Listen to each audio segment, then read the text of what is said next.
ലിബാസാടവരുടെ വചനം പാടരുത്. ആരാണി കനിവിൽ വന്ന് പുഞ്ചിരി തൂകിയത്? തൂവെള്ള ലിബാസാടവരുടെ വചനം പാടരുത്.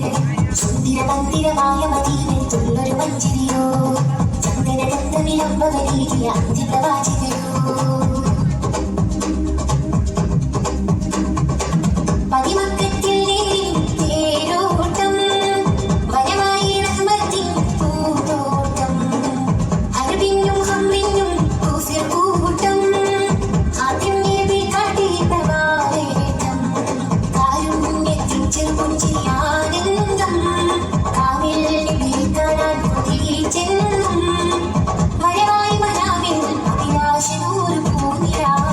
മന്ദിരമായ മദീനത്തുള്ളൊരു മഞ്ചിരിയോ, ചന്ദന ഗന്ധമിലമ്പവരീതിയ അഞ്ച് പ്രവാചകരോ.